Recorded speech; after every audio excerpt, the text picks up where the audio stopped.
Batya, what's on your radar? This week on Real Time with Bill Maher, Vermont Senator and two-time presidential candidate Bernie Sanders joined Maher to discuss his new book, It's Okay to Be Angry About Capitalism. The book has already hit the bestseller list, solidifying Sanders' position among the millionaires who used to excoriate before he switched his ire to the billionaires. Still, and I mean this seriously, who could begrudge the Democratic Socialist a bit of cash in his dotage? I certainly do not. The man is clearly a heartfelt warrior for the downtrodden, someone who has devoted his life to raising up the plight of the have-nots, a man who came from nothing and never forgot those living as he once did.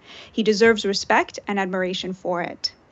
And yet, while one can cheer on this great American dream story, there is something instructive in how it played out, specifically how Senator Sanders used his talent and fame to write best-selling books and climb the economic ladder, and from his new vantage point, declared that the real enemy are the people a few rungs higher up. Because in a way, this is the journey that the upper middle class has traversed more generally, and it unfortunately blinds many well-intentioned Americans to some of the real sources of inequality in this country. This was all very much on display in Sanders' conversation with Bill Maher. The conversation began with Senator Sanders discussing the theme of his book, which is that right now in America, there is more income inequality than there has ever been in the past. 3 people own more wealth than the bottom half of American society, Senator Sanders told Maher. CEOs make 400 times what their workers do. There's a concentration of power and wealth in a smaller and smaller number of corporations, and 3 Wall Street firms control over $20 trillion. We also have a political system that's been corrupted by money, thanks to the Supreme Court's Citizens United decision. Add all that up, says Sanders, and you get a country which is moving, quote, rapidly into an oligarchic form of society. The middle class declines and the rich get richer, says Sanders. Now, Maher pushed back on a few of Sanders' claims, starting with what would count as a fair tax rate for billionaires. After all, the top 1% already pay nearly half of all income taxes in the U.S. One could also question the narrative surrounding money in politics. There is for sure something intuitively distasteful about it, no doubt. Yet Donald Trump was able to win in 2016 despite being outspent by his rivals, both Democratic and Republican, to the tune of millions and millions of dollars. You may not like Trump nor have wanted him to win, but he's got to inspire a vote of confidence in American democracy, whatever your politics are. Sanders is, of course, right that a lot of people who were middle class in the 70s no longer are. Many Americans and their children have been downwardly mobile. Working class wages stagnated in the 70s, while the costs of the hallmarks of the American dream, owning a home, a secure retirement, choices for your children, have absolutely skyrocketed. NAFTA and globalization more generally resulted in the offshoring of much of our manufacturing, an industry that used to secure middle-class lives for working-class Americans. And now those same communities struggle with deaths of despair from suicide, alcoholism, and overdoses, something Senator Sanders brought up in the interview. Yet when you talk to people in those communities, it's rare that they bring up the problem of inequality as such. Often they admire billionaires and see them as jobs creators. These people just don't have nearly the same level of class resentment for billionaires that credentialed urban elites do. And it's easy to see why. So consider a country in which the poorest person was someone who wrote a few best-selling books and became a millionaire, someone like Bernie Sanders, say, but whose neighbors are all billionaires. You would be hard-pressed to make the case that this society was in trouble, though it was still very unequal. In other words, inequality is really only a problem if the bottom rung is struggling, living a life without dignity due to systematic deprivation of a sort one shouldn't expect in a rich country. Now, I would agree that with Bernie, that is true for all too many Americans. Yet the relevant question for helping them is not how rich are the billionaires. It's do they have access to the American dream? It's not how much more money than them do their bosses make. It's are they paid a living wage enough to buy a home and retire in dignity? And again, Senator Sanders is right. Many truly aren't. But the reasons for that are complicated, and the solutions Bernie has spent his life proposing would actually not do a lot to help them. While the problem Bernie has identified of upward mobility for working class Americans is very real, the solutions he proposes, taking money from the rich to expand the welfare state, are actually designed to sustain the dependent poor in that state, or even on occasion to help the upper middle class.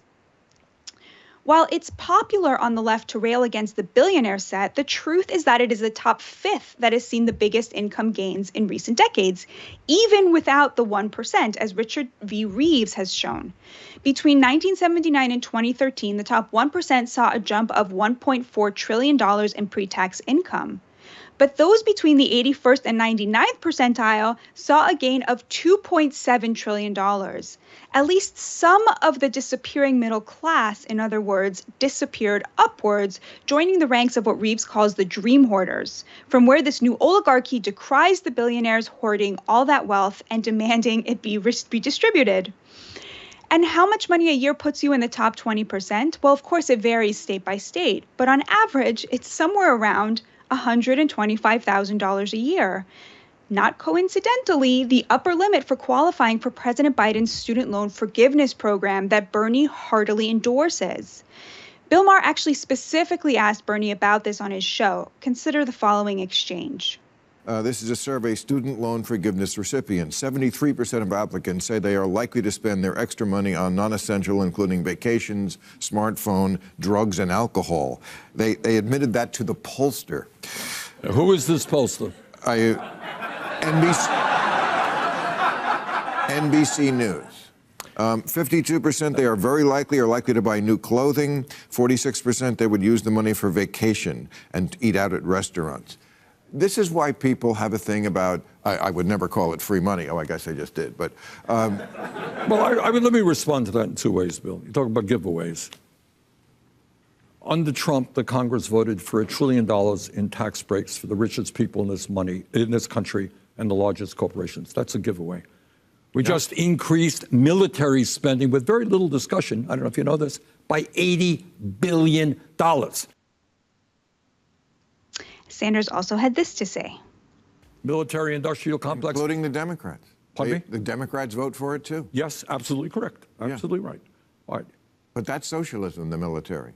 That's crony socialism. Well, that's right? Crony capitalism. But the military isn't capitalism. That's the government. No, but it's who owns the military-industrial complexes. All right, but anyhow. Right. All right. So when you talk about giveaways, you have major corporations in this country that make billions in profit don't pay a nickel in taxes. Billionaires have an effective tax rate lower than that of a truck driver or a nurse. You have a generation, you talk about this younger generation right now. I got around the country and I talked to a lot of people. You know, I don't know anything about that poll, but I can tell you, I've talked to nurses who are working their asses off, doing the right thing.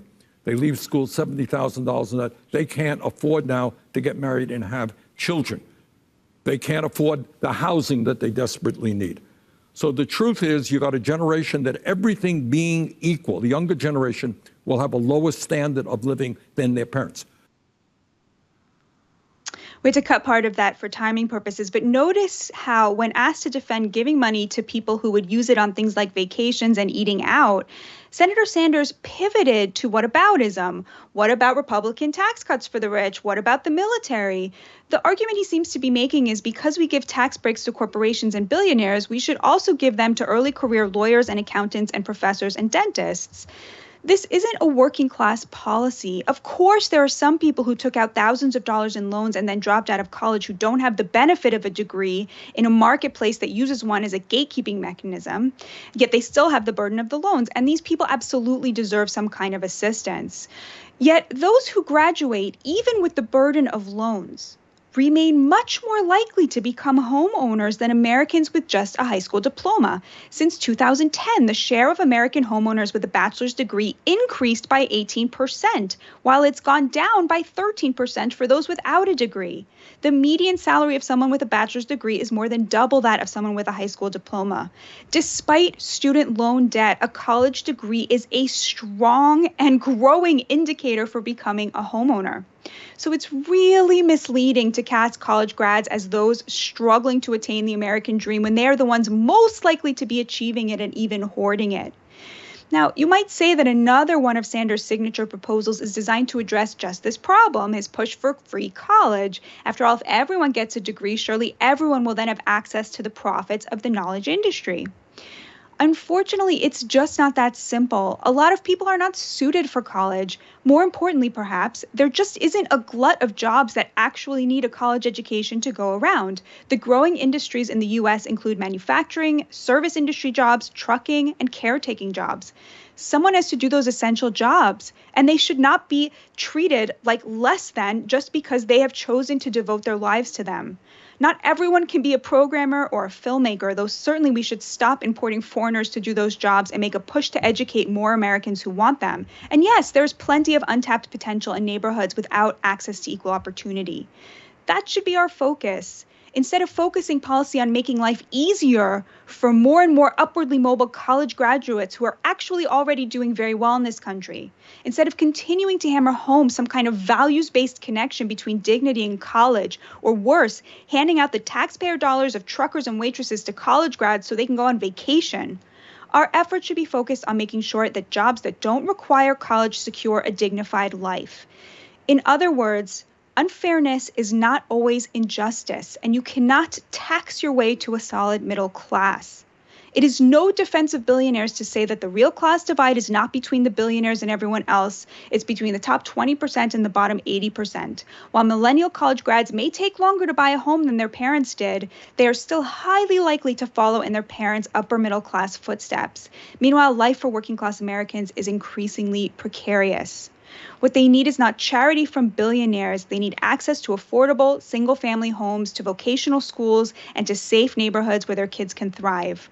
No doubt, we need to do better at ensuring every American has health care and helping the dependent poor, but that will not create an upper pathway for seekers of the American dream. Now, Robbie, I told you before my radar that I thought you were going to like it a lot. How did I do? I don't even know what to say. You took the words right out of my mouth. I co-sign your entire thesis there. Yeah, I think it's true that sometimes the focus on economic inequality is a way of getting around questions about, I don't think it's so much that people resent wealthier people or people who've been successful. Maybe they resent them if they got their wealth illegitimately, as some wealthy people do by taking advantage of the system or rigging the game in their favor, and that's something I share the left's passion in trying to root out. But the real question is the actual condition of people who are not wealthy good enough and